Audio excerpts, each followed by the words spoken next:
وإلى ثمود أخاهم صالحا قال يا قوم اعبدوا الله ما لكم من إله غيره هو أنشأكم من الأرض واستعمركم فيها فاستغفروه ثم توبوا إليه إن ربي قريب مجيب আল্লাহ তাআলা বলেন নবী আমার পৃথিবীর মানুষদেরকে জানায়া দেন আমি আল্লাহ তাআলা কোরআনে কারিমায় পূর্বের ওয়াকিয়াগুলি কেন শুনাইলাম কারণ তারা যেন পাপ থেকে শিক্ষা গ্রহণ করতে পারে ইয়া রাসূলুল্লাহ ওই সামুদ গোত্রের লোকদের মধ্য থেকেই আমি একজন নবী বানাইলাম ওয়া ইলা সামুদ আখাহুম সালিহা তাদের ভাই তাদের বংশ থেকেই আমি একজন নবী বানাইলাম যার নাম হলো হযরত সালেহ আলাইহিস সালাম সে যখন বললেন কালা ইয়া কওমি উবুদুল্লাহ ও আমার জাতির লোকেরা তোমরা আল্লাহর কথা অস্বীকার করো না তোমরা আল্লাহকে মানো এক আল্লাহর গোলামি করো মা লাকুম মিন ইলাহিন গায়রু তোমাদের রবকে ভুলে যায় গায়রুল্লাহর জিকির তোমরা করো না তোমাদের আল্লাহকে ভুলে যায় অন্য কোনো মাখলুকের ইবাদত তোমরা করো না কারণ রব্বে কারীম বলেছেন ইন্নাশ শিরকা লাযুলমুন আযীম আল্লাহ তাআলা বিসমিল্লাহির রাহমানির রহিম ওয়া ইলা সামুদ আখাহুম সালিহা قال يا قوم اعبدوا الله ما لكم من إله غيره هو أنشأكم من الأرض واستعمركم فيها فاستغفروه ثم توبوا إليه إن ربي قريب مجيب قالوا يا صالح قد كنت فينا مرجوا قبل هذا أتنهانا أن نعبد ما يعبد آباؤنا وإننا لفي شك مما تدعونا إليه مريب صدق الله مولانا العظيم وصدق رسوله النبي الأمي الكريم ونحن على ذلك من الشاهدين والشاكرين والحمد لله رب العالمين اللهم صل على محمد وعلى آل محمد كما صليت على إبراهيم وعلى آل إبراهيم إنك حميد مجيد اللهم بارك على محمد وعلى آل محمد كما باركت على إبراهيم وعلى آل إبراهيم إنك حميد مجيد لا إله إلا الله الحليم الكريم سبحان الله وبحمده سبحان الله العظيم سبحانك لا علم لنا إلا ما علمتنا إنك أنت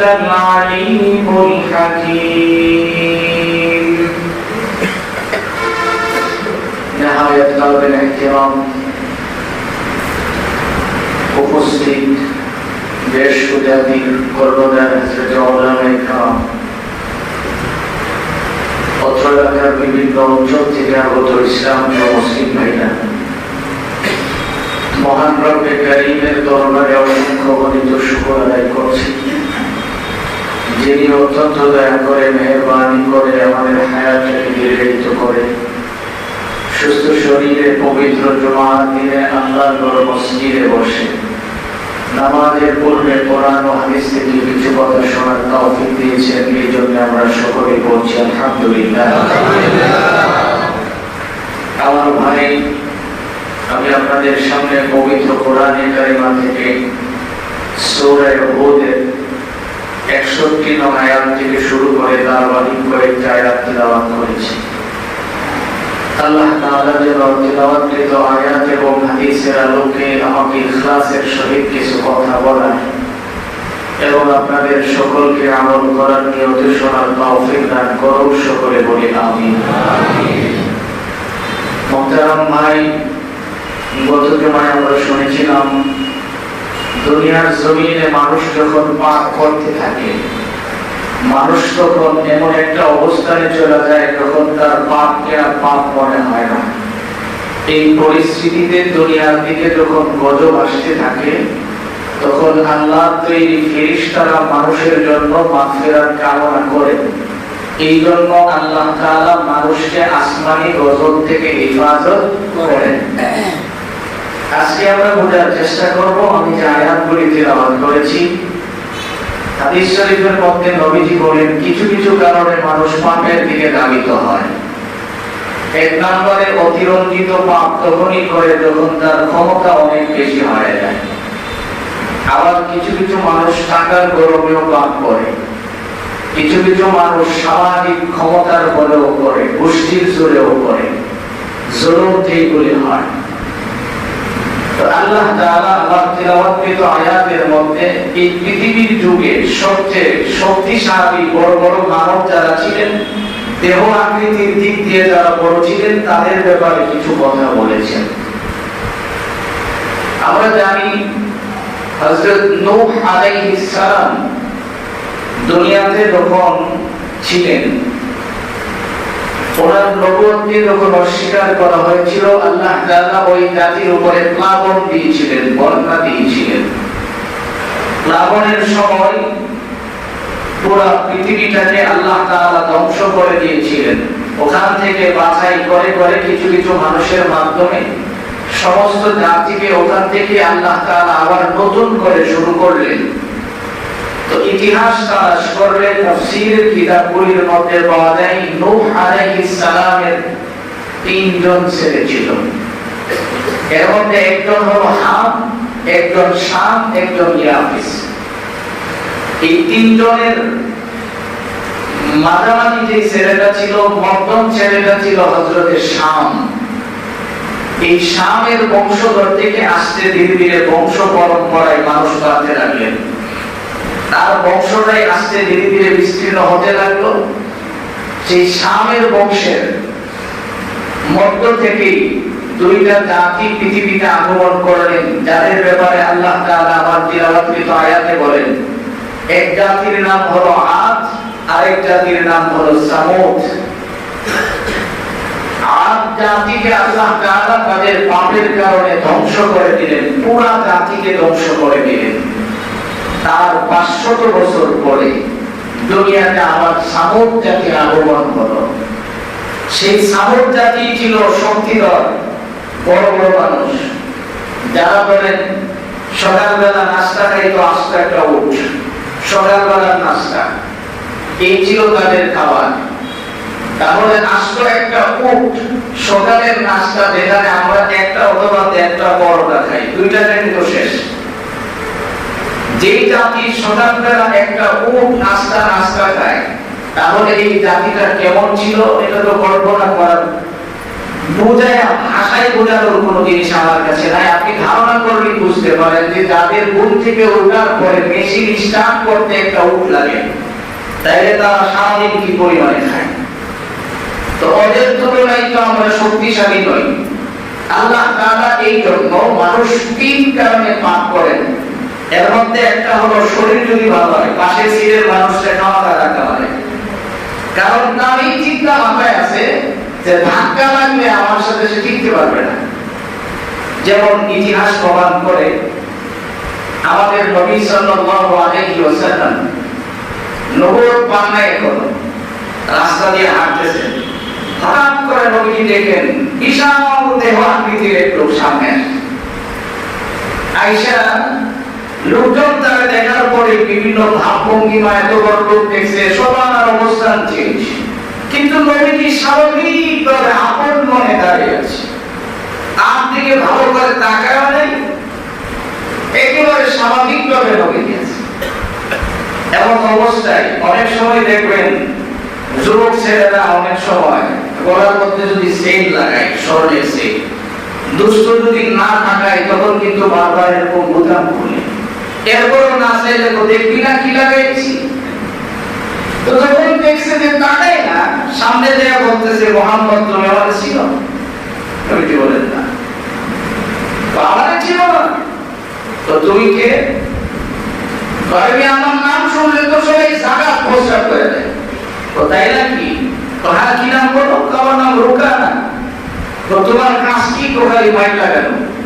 তো মানুষের সাথে আমি মাইক ঠিক করি, আমার সাথে কুস্তিগির, এত বড় কুস্তিগির আর কেউ নেই। এই কথা বলার পর নবীজি বলেন তাই নাকি? তো বিশ্বাস হয় আমার সাথে লাগবো না? নবীজি বলেন তাহলে লাগলাম, সমস্যা কি? তুমি যদি লাগতে চাও আমি লাগলাম। এখন তার আওয়াজ একটু ছোট হয়ে আসছে, যে এই পর্যন্ত আমার সাথে লাগার কথা কেউ বলে নাই, সে কিন্তু বলছে যে তুমি লাগতে চাইলে আমি লাগবো, সমস্যা কি? এখন তো পিছু টান দিলে সমস্যা, এই জন্য বলতেছে তাই আগামী সোমবার দিন। এখন বাড়িতে তার যা খাওয়া খাইতেছে, তৈরি স্বাভাবিকভাবে চলতেছে। যেই মাত্র তার দিন আসছে, আল্লাহর নবী আসতে ধীরে ধীরে গেছেন, যাওয়ার পরে তাফসীরের কিতাবের মধ্যে পাওয়া যায় নবীজি গায়া আল্লাহ রাসূল সাল্লাল্লাহু আলাইহি ওয়াসাল্লামকে আল্লাহ তাআলা এমন সুন্দর করে বানিয়েছিলেন যে নবীজির সামনে দিয়ে যদি কোনো লম্বা মানুষ হাঁটতো তখন ওই লোকের চেয়ে বিশ্ব নবীকে বড় দেখা যেত, সুবহানাল্লাহ। আবার যদি কোনো মানুষ হাঁটতো তার সাথে তখন নবীজি হাঁটতো, তখন দেখা যেত যে তার চেয়ে একটু বড়। অবাক লম্বা কোনো সময় নবীজিকে দেখা যাইতেন না, আবার আরেকজনের চেয়ে ছোট নবীজিকে দেখা যাইতেন না। আল্লাহ তাআলা বিশ্ব নবীকে এমন নবী বানিয়েছিলেন, রুকানার কাছে দেয়া নবীজি গায়ের মধ্যে এইভাবে ধরছে, দুইটা আঙ্গুল দিয়ে যে নিচে ছেড়ে দিছে, তাফসীরের কিতাবে দেখে ভাবিক যে পড়ছে 21 দিন পর্যন্ত সে বিছানা থেকে উঠতে পারে। এখন সামগ্রীর লোকেরা তারা যখন শক্তিশালী মানুষ, তাদের মধ্য থেকে তাদের কাজ ছিল মূর্তি পূজা করা, বিভিন্ন জিনিসের পূজা তারা করে, আল্লাহকে মানে না। এক কথায় আল্লাহকে না মানার যত কাজ আছে সবগুলি তারা করে। এমন অবস্থায় তারা যে এলাকাটার মধ্যে অবস্থান করতেন, মক্কা থেকে 1000 মাইল দূরে, মদিনা থেকে 150 কিলোমিটার দূরে উত্তর পশ্চিম দিকে পাহাড়ের গিরিপথে যারা থাকে, বড় বড় পাহাড়ের এলাকায় থাকে, পাহাড় কাইটা কাইটা সুন্দর করে করে তারা ঘর বানায়, এর ভিতরে থাকে। তাহলে কি পরিমাণের তাদের শক্তি, যে পাথর কাটে তারা মাটির মতো। আমরা যেভাবে মাটি খনন করি, তারা এইভাবে পাথর কাইটা কাইটা খনন করে বিশাল আকৃতির ঘরগুলি বানায়, বানায় তারা ওখানে বাস করে। ওরা যখন আল্লাহকে অস্বীকার করতে লাগলেন, আল্লাহ তাআলা তাদের পক্ষ থেকে, তাদের গোত্রের লোকদের থেকে আল্লাহ তাআলা একজনকে নবুয়ত দান করলেন, যার নাম হলো হযরত সালেহ আলাইহিস সালাম। ওই যখন যায় তাদেরকে বললেন, দেখো তোমরা তো গায়ের শক্তির বলে আল্লাহকে অস্বীকার করো, তো শরীরের মধ্যে যে শক্তিটা থাকে এই শক্তিটা তো আল্লাহই দান করেন, এই শক্তি তো আল্লাহই দেন। আল্লাহ তাআলা চাইলে মুহূর্তের ভিতরে তোমাদের শক্তি একেবারে সঙ্গে সার করে দিতে পারে, কারণ মালিক তো তোমাদের পূর্বে, এই তো তোমাদের 500 বছর পূর্বে আর গোত্রের লোকদেরকে আল্লাহ তাআলা ধ্বংস করছেন। কাজেই তোমরা ওই ধ্বংসের দিকে যাও না, এখনো সময় আছে, আল্লাহর দিকে ফেরত আসো। এই কথাটা বলার সঙ্গে সঙ্গে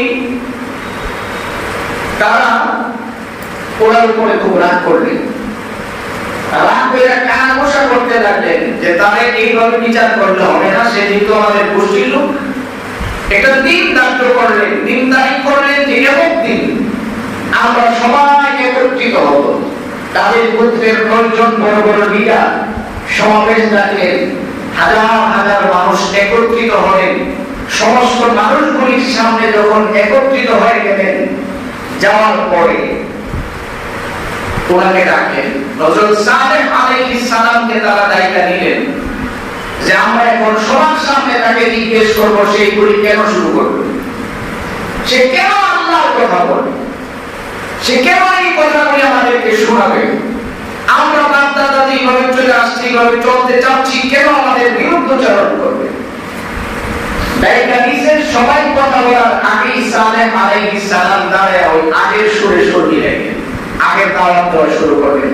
আল্লাহ তাআলা বলেন, ওয়া ইলা সামুদ আখাহুম সালিহা ক্বালা ইয়া কওমি আবুদুল্লাহা মা লাকুম মিন ইলাহিন গায়রুহু হুয়া আনশাকুম মিনাল আরদি ওয়াস্তামারাকুম ফিহা ফাস্তাগফিরুহু সুম্মা তুবু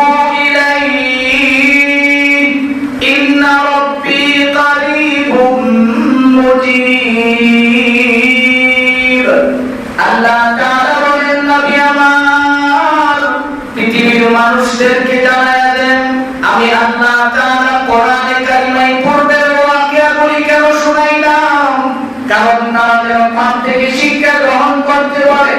ইয়া রাসূলুল্লাহ, ওই সামুদ গোত্রের লোকদের মধ্য থেকেই আমি একজন নবী বানাইলাম।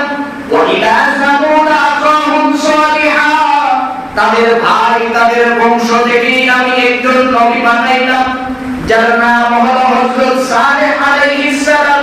সে যখন বললেন, ক্বালা ইয়া কওমি আবুদুল্লাহ, ও আমার জাতির লোকেরা, তোমরা আল্লাহর কথা অস্বীকার করো না, তোমরা আল্লাহকে মানো, এক আল্লাহর গোলামি করো। মা লাকুম মিন ইলাহিন গায়রুহু, তোমাদের রবকে ভুলে যায় গায়রুল্লাহর জিকির তোমরা করো না, তোমাদের আল্লাহকে ভুলে যায় অন্য কোনো মাখলুকের ইবাদত তোমরা করো না। কারণ রব্বে কারীম বলেছেন, ইন্নাশ শিরকা লাযুলমুন আযীম, আল্লাহ তাআলা তার সাথে শরীক করাকে পছন্দ করেন না। রব্বে কারীম যদি পছন্দ না করেন, এমন অপছন্দনীয় কাজ যদি তোমরা করো, তোমাদের ভবিষ্যৎ বড় অন্ধকার। ভালো করে শুনে রাখো, হুয়া আনশাকুম মিনাল আরদি ওয়াস্তামারাকুম ফীহি ফাস্তাগফিরুহু। ভালো করে শুনো, এখনো সময় আছে, তোমরা ওই অপাসনা থেকে ফেরত আসো, তোমরা তোমাদের রবের কাছে তওবা ইস্তেগফার করো। তোমরা যদি তোমাদের মালিকের কাছে ইস্তেগফার করো আর দোয়া করো, সুম্মা তুবু ইলাইহি, তোমরা যদি তওবা করে ফেরত আসো, ভালো করে শুনে রাখো, ইন্না রাব্বি কারীবুম মুজিব। ভালো করে শুনে রাখো, 1 নম্বরে আল্লাহ হলে তোমাদের ক্ষমা করে, 2 নম্বরে রব্বে কারীম ক্ষমা করাকে পছন্দ করেন। কাজেই তোমরা যদি তোমাদের মালিকের কাছে তওবা ইস্তেগফার করো, আল্লাহ তাআলা তোমাদেরকে maaf করে দিবেন। সুবহানাল্লাহ। এই কথা যখন সালেহ আলাইহিস সালাম তাদেরকে শোনায় দিলেন, এখন 9 জন লিডার পরামর্শ করতে লাগলেন। আগের থেকে তারা এক ধরনের পরামর্শ করে আইছে যে আইলেই তারা জিজ্ঞাসা কেনই করিব, তোমার আশাটা কি আর তুমি কি চাও। এখন আসার পরে উনি নিজে যখন আবার পূর্বের সুরে সুর মিলাইয়া দাওয়াত দেওয়া শুরু করলেন, তখন তারা একজন প্রশ্ন করে, ক্বালু ইয়া সালিহ قد كنت فينا مرجوا قبل هذا أتنهانا أن نعبد ما يعبد آباؤنا وإننا لفي شك مما تدعونا সালেহ আলাইহিস সালাম তাদের কাছে একটা প্রশ্ন রাখলেন যে দেখো, যে আল্লাহ আমাকে বানিয়েছেন আর যিনি আমাকে শক্তি দিয়েছেন, যিনি আমার রিজিকের ব্যবস্থা দিয়েছেন, যিনি আমাকে বাসস্থান করার যোগ্যতা দিয়েছেন, যিনি আমাকে চলাফেরা করার মতো যোগ্যতা দেন, আমি যদি তার বিরুদ্ধচারণ করি তাহলে এটা কি স্বাভাবিকভাবে করা উচিত? একজন মালিক যদি আমাকে এত কিছু দিতে পারেন আর আমি যদি সেই মালিকের বিরুদ্ধচারণ করি, এটা কি ঠিক হবে? এই যে কথাটা বলছে, নেতারা ছাড়া বাকি সাধারণ মানুষ যারা ছিল তারা মাথার মধ্যে এই কথাটা ঢুকাইছে, কথা তো সত্য। তাইলে সে যেটা করতেছে এটাও তো সত্য। তার আল্লাহ যদি তাইটাই থাকে আর তিনি যদি তাকে এইভাবে লালন পালন করেনি, তাহলে সে কি করবে? বিরুদ্ধচারণ করবে। এখন তাদের ভিতরে একটা মিশ্র প্রতিক্রিয়া শুরু হয়ে গেছে। মানুষের কিছু কিছু মানুষের ভিতরে কথাটাকে অ্যাকশন করাইছেন আল্লাহ, মানুষগুলির মধ্যে একটা ডিভাইড তৈরি হয়ে গেছে। তারা এখন বিভিন্ন প্রশ্নের সম্মুখীন হয়ে গেছে। লিডাররা যখন দেখলো যে তাদের শ্রমিক যাদেরকে দোলনায় টানছে সালেহের বিরুদ্ধে কাজ করবো, এখন তারাই তো একটু দাঁড়ে বাঁধে করে চলে। এখন লিডাররা প্রশ্ন করছে, দেখো আল্লাহ যদি তোমাকে নবী বানাইতে না মানুষকে চিন্তা, তোমাদের আল্লাহর পক্ষে অন্য কাউকে তো দিতে পারতো। আমাদের মধ্যে তো বহু মানুষ আছে, তারাও তো দিতে পারতো। তোমার বিরুদ্ধে তুমি এটা পাওয়ার কি যোগ্যতা তোমার আছে? আচ্ছা, যদি তোমার আল্লাহ তোমাকে দিয়ে থাকে তাহলে আমাদেরকে আগে কিছু দেখাইতে হবে, আর তুমি কিছু দেখাইতে হবে। সালেহ আলাইহিস সালাম তখন তাদেরকে বললেন, দেখো ক্বালা ইয়া কওমি আরাইতুম ইন কুনতু আলা বাইনাতিন মির রাব্বি ওয়া আতানি রাহমাতান ফামান ইয়ানসুরনি মিনাল্লাহি ইন আসাইতু ফামা তাজিদুনানি গায়রা তাকসীর ওয়া ইয়া কওমি হাযিহি নাকাতুল্লাহি লাকুম আয়াতান ফাদারুহা তাকুল ফি আরদিল্লাহ ওয়া লা তামাসসুহা বিসুইন ফায়াখুযাকুম আযাবুন তারীম।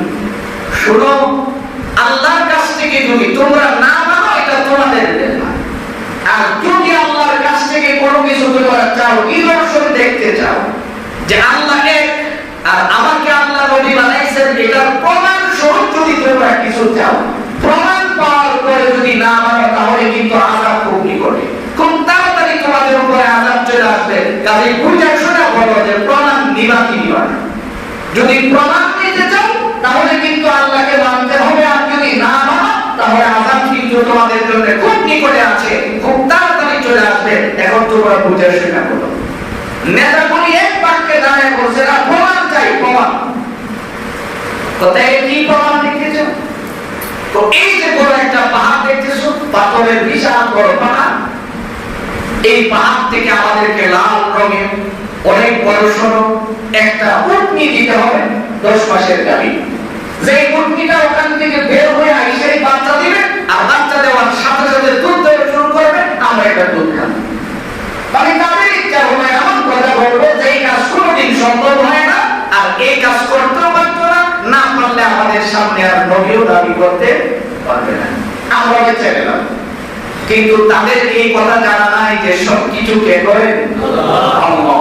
সবকিছু আল্লাহ তাআলা মুহূর্তের ভিতরে করতে পারেন। এই জায়গা থেকে মুফাসসিরিন কিরাম খুব সুন্দর একটা শিক্ষা দিয়েছেন। হযরত সালেহ আলাইহিস সালাম তাদেরকে বললেন, প্রমাণ তো চাও, ঠিক আছে আমাকে 2 মিনিট সময় দাও। আমাদের নবীও বলেন যে তোমাদের কোনো কিছুর সম্মুখীন যদি তোমরা হয়ে যাও, কোনো কিছুর প্রয়োজন হয়, মুসিবতে পড়ে গেছো, আর কিছু দরকার নাই, ওযু বানায় 2 রাকাত নামাজ শুরু করে দাও। নামাজে দাঁড়ায় যাও, দেখবা আল্লাহ তাআলা তোমাকে খুব সহজ করে দিবেন, এত সহজ করবেন যেটা তুমি কল্পনাও করতে পারবে না। অনেক কঠিন জিনিস তোমার সহজ করে দেবে। এই জন্য আকাবির দিন যারা ছিলেন তারা সালাতুল হাজত নামাজকে খুব গুরুত্ব দিয়ে পড়তেন।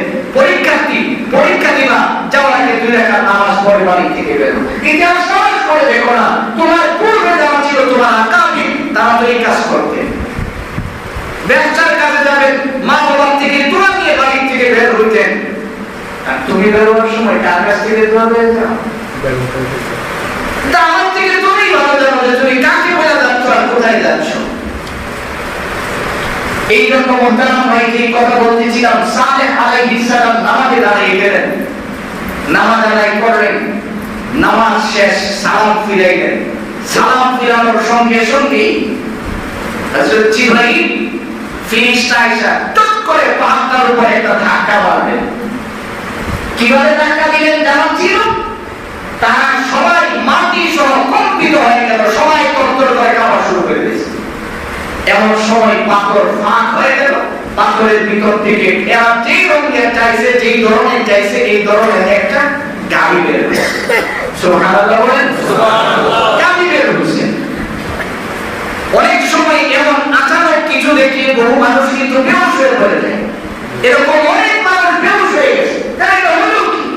গাড়ি বের হয়ে গেছে। গাড়ি বের হওয়ার সঙ্গে সঙ্গে গাড়ি বাচ্চা প্রসব করলো। বাচ্চা প্রসব করার সাথে সাথে গাড়ি এখন দুধ দেওয়ার উপযুক্ত, কর্মীটা দুধ দেওয়ার উপযুক্ত হয়ে গেছে। এবার সালেহ আলাইহিস সালাম তাদেরকে বলতেছেন, দেখো এখন তোমরা যে জিনিসটা পাইছো এটাকে আল্লাহ তাআলা তোমাদেরকে দিয়েছেন, আল্লাহর পক্ষ থেকে তোমরা আসো, এখন মানো, যদি না মানো তাহলে কিন্তু তোমাদের উপরে আযাব আসবে। এই জিনিসটা দেখার পরে সাথে সাথে একজন লোক যার নাম হলো জুনদ ইবনে আমির, নয়জনের একজন লিডার কালেমা পড়ে মুসলমান হয়ে গেছে। সুবহানাল্লাহ। একজন মুসলমান হয়েছে, ওনার সাথে আরো 119 জন মুসলমান হয়েছে। তাফসীরের কিতাবে আসছে হাজার হাজার মানুষ থেকে এই 120 জন মুসলমান হয়েছে এবং সালেহ আলাইহিস সালামের সর্বশেষ উম্মত ছিল 120 জন। তাই আমাদের নবীজি বলেন যে হাসরের মাঠে আমি সবচেয়ে বেশি আল্লাহর কাছে দামি হিসাবে দাঁড়াবো, কারণ আমার উম্মত সমস্ত জীবনের যত উম্মত থাকবে তার চেয়ে কোটি কোটি বেশি আমার উম্মত হয়ে দাঁড়ায় যাবে, আমি দেখবো। এটাই তো প্রমাণ করে যে একজন নবী তার সর্বশেষ উম্মত কয়জন ছিল? 120 জন।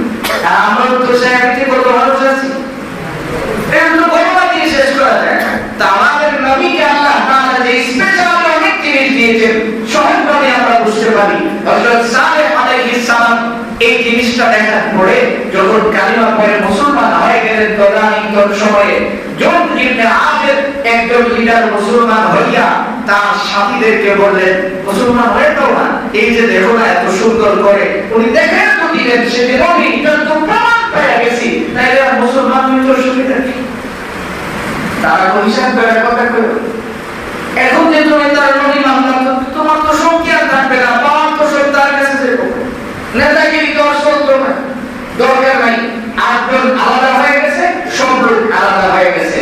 যাওয়ার আগে সালেহ আলাইহিস সালাম লোকদেরকে একটা নসিহত করে দিয়েছে, দেখো তোমরা আমার কাছে প্রমাণ চাইছো, আল্লাহ তাআলা প্রমাণ দেখাইছেন, এখন কালিমা পড়ো নাই, এটা তোমাদের ব্যর্থতা, আমার কোনো ব্যর্থতা নাই। তবে যাওয়ার আগে শুনে যাও, এই প্রাণীটা যে আল্লাহর কাছ থেকে চাই আনছো তার কিছু নিদর্শন আছে, সে জমিনের মধ্যে ঘোরাফেরা করবে, তোমরা কিন্তু তাকে কোনদিন কষ্ট দিতে পারবে না, কারণ সে জমিনের মধ্যে ঘোরাফেরা করবে, কোন সময় তাকে তোমরা কষ্ট দিতে পারবে না। সে যার খেতে মন চাই তার খেতে যায় খায় বলাইব, লাগে গিয়া তারে দৌড়ানি দিতে পারবে না। সপ্তাহে একদিন সে নদীর থেকে পানি পান করবে, একদিন গেছে গেছে সে নদীর থেকে পানি পান করবে, আরেকদিন তোমাদের প্রাণীরা গৃহপালিত পশুরা পানি পান করবে। সে যেদিন পানি পান করতে যাবে অন্যদিন তোমরা যাবে, কিন্তু সে যখন যাবে তখন তোমাদের কোনো প্রাণী থাকতে পারবে না। এরা প্রশ্ন উঠাইল, তাইলে আমাদের প্রাণী যদি একদিন পানি যদি না খাই তাইলে তো এগুলি দুধ দিলে আমরা খাবো কি? সালেহ আলাইহিস সালাম বললেন, চিন্তা করার কোনো কারণ নাই, ধর্ম নির্বিশেষে যত মানুষ পারো আর যেই পরিমাণে গ্রহণ করতে পারো এটা তোমাদের ইচ্ছা, কিন্তু দুধ আসলে বন্ধ হবে না। সুবহানাল্লাহ।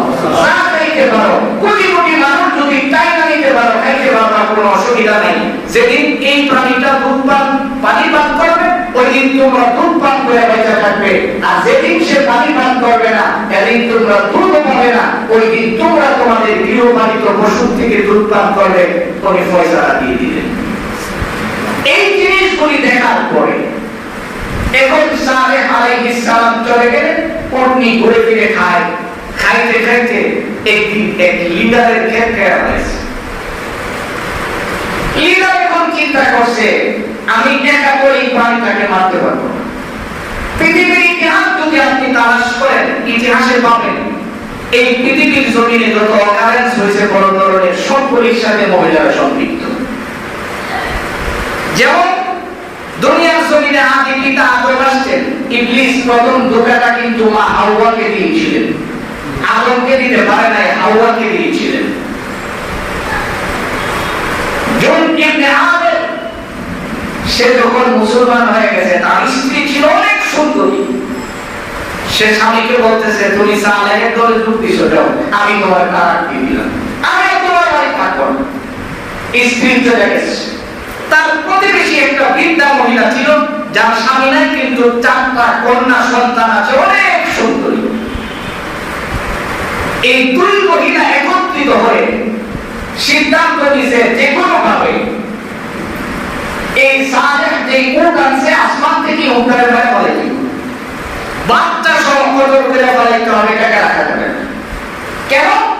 কারণ এইগুলি যদি রাখতে দেয় এটা সালেহের নিদর্শন, আমরা কি পেলাম? আর এটা মানুষের ক্ষেত্রে খাবার খায় এরকম করে করে খুঁজতে খুঁজতে নৌজওয়ান 2টা ছেলেকে বের করছে। 2টা ছেলেকে বের করছে, একজনের নাম হলো কেদার আর একজনের নাম হলো মিকদাদ। এই 2টা ছেলেকে মাসদাদ এবং কেদার 2টা ছেলেকে বের করে। জুন ইবনে আমের স্ত্রী বলছে, দেখো আমি খুব সুন্দরী, আমি স্বামীর বাড়ি থেকে চলে আসছি, কোটি কোটি টাকার মালিক। কেদারকে বলতেছে, তুমি যদি সালেহের উট এবং বাচ্চাটাকে হত্যা করতে পারো, তাহলে আমি তোমার কাছে বিবাহ করব, আমাকেও পাবে, আমার কোটি কোটি টাকার সম্পত্তিও তুমি পাবে। এই কথায় কেদার রাজি হয়ে গেলেন। রাজি হওয়ার পরে ওই যে বৃদ্ধা মহিলা, সে মাসদাদকে ডাইকা নিয়ে বলতেছে, আমার 4টা সন্তান আছে, এই 4টা মেয়ের মধ্যে তোমার যাকে পছন্দ হয় আমি তাকেই তোমার কাছে বিয়ে দিব, কিন্তু শর্ত হলো তুমি সালেহের উট এবং বাচ্চাকে মারতে হবে। এই সিদ্ধান্ত দিলেন দুইজনকে, তারা সম্পদও পাবে। ওই যে আল্লাহ তাআলা বললেন যে পৃথিবীর জমিনে মানুষ জুলুম করতে আসে কয়েকটা কারণে, এর মধ্যে একটা হলো সম্পদের কারণ। এই দুইজনের ভিতরে সম্পদের লোক যখন 100% ঢুকে গেল, তারা তাদের সাথে আরো 7 জনকে নিলেন সঙ্গী। যুবক পোলাপান বিয়ে করবে, সুন্দর স্ত্রী পাবে, সাথে আরো সম্পদও পাবে, এই আশায় 7 জনকে নিয়ে পাহাড়ের গিরিপথের মধ্যে রাতের বেলা অবস্থান করতে লাগলেন। যে উন্নত স্বাভাবিক মানুষের এলাকাতে ঘুরে ঘুরে রাতের বেলায় পাহাড়ে নিয়ে অবস্থান করে, সেই পাহাড় থেকে তারা বের হয়েছিল, ওই পাহাড়ে অবস্থান করে। সেই পাহাড়ে যাবে, যাওয়ার সময় কেদার খুব তীরন্দাজ, তীর মারতে পারতে খুব সূক্ষ্ম করে, তার তীর কোনো মিশ্রিত না, দূর থেকে তীর মারবেন। তীর মারার সঙ্গে সঙ্গে এই উটনির গলার মধ্যে যে পড়লেন, রক্তক্ষরণ হইতে হইতে উটনিটা জমিনের মধ্যে পড়ে কাঁদাইতেছিল। উটনিটা যখন তীরটা তার গলার মধ্যে লাগছে, তাফসীরের কিতাবে আসছে এমন জোরে একটা চিৎকার দিছে, যে চিৎকার দেওয়ার কারণে তদানীন্তন সময়ে পুরাটা পৃথিবী কম্পন শুরু হয়ে গেছে। এই চিৎকার শুনে বাচ্চাটা লাফ দিয়ে পাহাড়ের উপর উঠে গেছে। পাহাড়ের উপরে উঠা আসমানের দিকে তাকায়া 3 বার জোরে জোরে চিৎকার দিলেন। তাফসীরের কিতাবের মধ্যে বলা যায় কি 3টা চিৎকারের কারণে আল্লাহ তাআলা ওই সামুদ জাতির 3টা আযাবের কথা বর্ণনা করেছেন, যে তাদেরকে 3 দিন অবকাশ দেওয়া হবে এবং 3টা আযাব তাদের হবে। এই জন্য আমার ভাই ভালো করে শুনে রাখেন, আজকে পৃথিবীতে যারা জালিম হন, ভালো করে বুঝে রাখেন, শাস্তি কিন্তু আপনার জন্য অবধারিত। এই জন্য নবীজি বলেছেন, তুমি মজলুম হও, তুমি জালিম হও না, তুমি মজলুম হও, কারণ মজলুমের দোয়া সার্বক্ষণিক কবুল।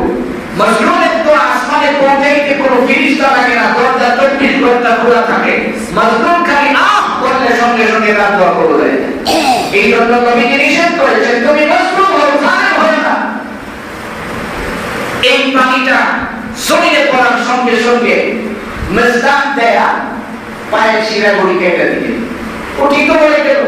বাচ্চাটা পাহাড়ের উপরে উঠলেন, আসমানের দিকে তাকায়া জোরে জোরে 3টা চিৎকার দিলেন। পাহাড় ফাইরা গেছে, পাহাড়ের ভিতরে বাচ্চা ঢুকে গেছে। তারা 7 জন সঙ্গী সহ মোট 9 জন দৌড়ে পাহাড়ের উপরে উঠছে। এখন তো আর পায় না, পাহাড় মিশে গেছে, বাচ্চা ভিতরে ঢুকে গেছে। সালেহ আলাইহিস সালাম দূর থেকে দৌড়ে আসছেন, এই বাচ্চাটার কানে কান্না শুনে দৌড়ে এসে বলতেছে আমার জাতির লোকেরা কামটা করলে কি, কারণ এখন তো আল্লাহ আযাব নিশ্চিত চলে আসবে, এটা তো তোরা বরদাস্ত করতে পারবি না, কাজটা তোরা করলে কি, আল্লাহর কাছে তাড়াতাড়ি ক্ষমা চাই। فلما جاء أمرنا نجينا صالحا والذين معه برحمة منا ومن خزي يومئذ إن ربك هو القوي العزيز। হযরত সালেহ আলাইহিস সালাম তাদেরকে ডাইকা বলতেছেন, দেখো ওয়া কওমি হাদি নাকাতুল্লাহি লাকুম আয়াতান ফাদারুহা তাকুল ফি আরদিল্লাহি ওয়া লা তামাসসুহা বিসুইন ফায়াখুযাকুম আযাবুন আযীম। আল্লাহ তোমাদেরকে নিদর্শন হিসাবে এই পানিটা দিল, এটা জমিনে নিরাপদে ঘুরে বেড়ানোর কথা ছিল, তোমরা তাকে হত্যা করে ফেলছো, এখন কিন্তু তোমাদের উপর আযাব নিশ্চিত চলে আসছে, তোমরা অপেক্ষা করো। ফাকারুহা ফাকালা তামাত্তাউ ফি দারিকুম সালাসাতি আইয়াম। আল্লাহ তাআলা সালাসাতি আইয়াম, আল্লাহ তাআলা তোমাদেরকে 3 দিনের অবকাশ দিলেন। তোমরা যে পাপ করছো এই পাপের কারণে রব্বেকারী তোমাদেরকে 3 দিনের অবকাশ দিলেন, তোমরা তাড়াতাড়ি এখনো সময় আছে আল্লাহর কাছে তওবা করো। যদি 3 দিন শুরু হয়ে যায় তাহলে কিন্তু আর তওবা করলে কাজ হবে না, কারণ তওবার একটা নির্ধারিত সময় থাকে, নির্ধারিত সময় মিস করে ফেলতে আর কাজেও কাজ হবে না। এই কথা বলার সঙ্গে সঙ্গে এখন তারা দল বাইনা আয়েশা বসকারি শুরু করছে। আয়েশা বলতেছেন, কইছো আল্লাহ আযাব হইতো আমাকে, তোমার আল্লাহর কই তাড়াতাড়ি বেলায় তো কি আমার কি কইতা আমার দেখা আছে। এই যে আমাদের দেশে যখন প্রথম করোনা আসছিল একজন কিন্তু বলেছিল করোনা আমাদের দেশে আসতে পারবে না, মোকাবেলা করার ব্যবস্থা আমার আছে, তাই কিন্তু সবার আগে করে ঢুকছে, যেটা কইছি এটা সবার আগে ঢুকছে। এই জন্য আমাদের দেখা আছে, ভালো করে মনে রাখতে হবে আল্লাহ যদি কখনো কোনো জিনিস দেয় এটা কিন্তু আল্লাহর প্রদত্ত ওয়াজিব।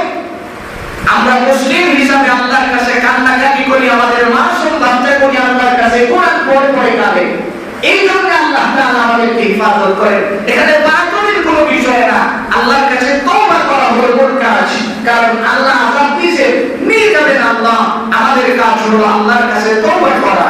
বাহাদুরি যদি আমরা করি সেই সামত জাতীয় কিন্তু বাহাদুরি করে বাঁচতে পারে নাই, আর আমরা তো কিছুই না, ওদের তুলনায় তো আমরা কিছুই না। যেই মাত্র ওরা উল্টা কথা বলতে লাগলেন, ওই তোমার আল্লাহ না আযাব দিব দেয়টুকু।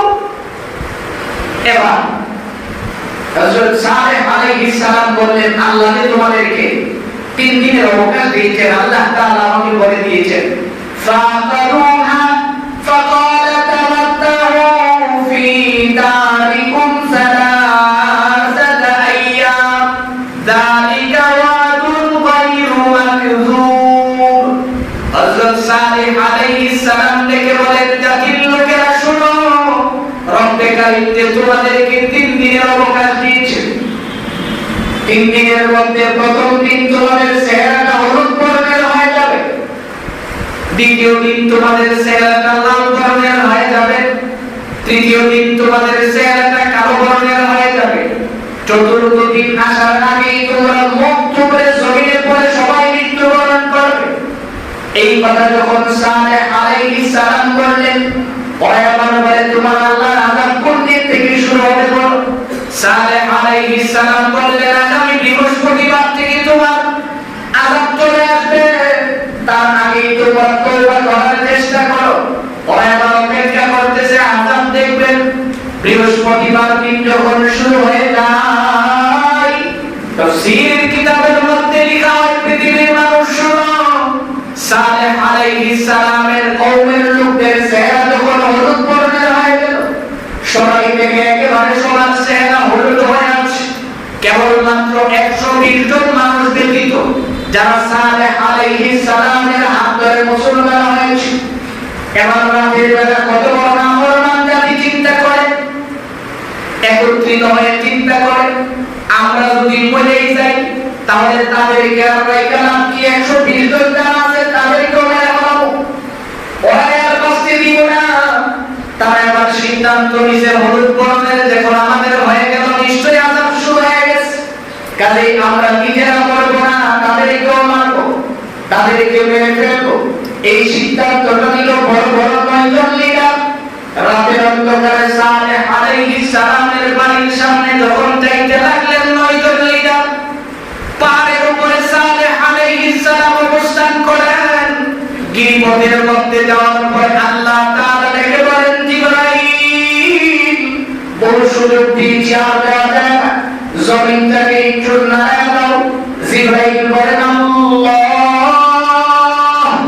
এটা তো আমার কাজ না, এই জমিন নাড়ানোর জন্য একজন ফেরেশতা আছে যার নাম হলো ইসরাফিল। সে যদি তার বাঁশিতে ফু মারে জমিন তো অটোমেটিক নড়তে থাকবে।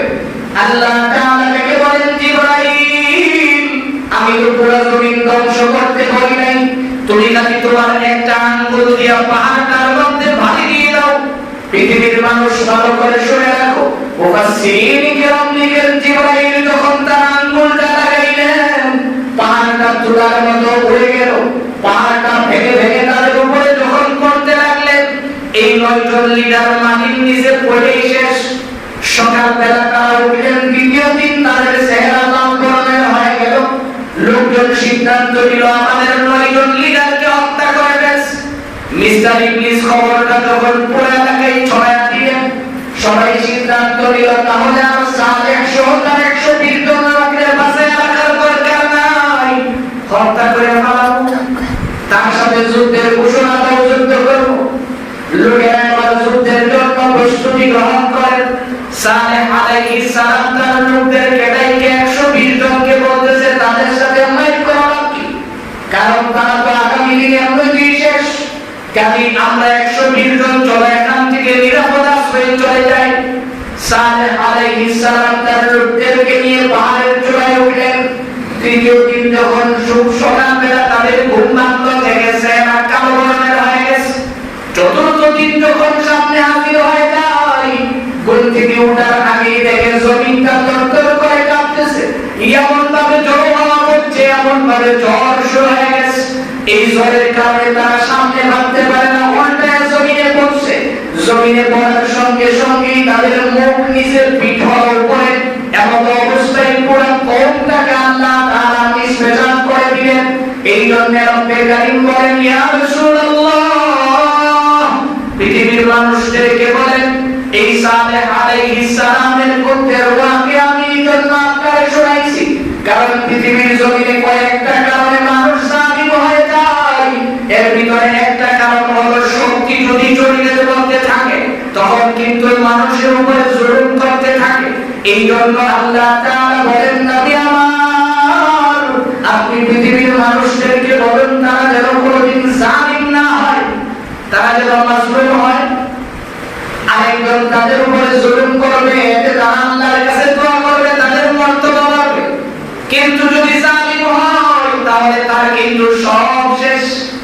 এই জন্য আমার ভাই, আমরা কত সময় এই ঘটনা শুনতেছিলাম যে মানুষ পাপ করতে করতে এমন একটা অবস্থায় চলে যায় যেখানে যাওয়ার পরে তখন পাপ আর পাপ মনে হয় না।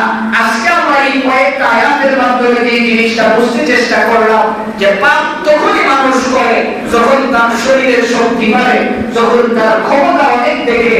এই জন্য মুফাসসিরিন কেরাম লিখেন, পৃথিবীর মানুষ শুনো, তোমার যে বহু শক্তিশালী মানুষ ছিল যারা মুহূর্তের ভিতরে শেষ হয়ে গেছে, যারা এত শক্তি করে মানুষ ছিল, এখন আপনি গুগলে চালিয়ে দেখতে পাবেন সেই আকৃতিগুলি এখনো রয়েছে।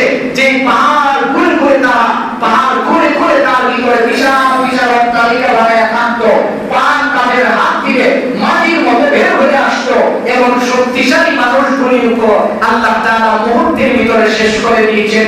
এই জন্য আপনি আমাকে শেষ করা তো এটা সময়ের মাত্র ব্যাপার। এই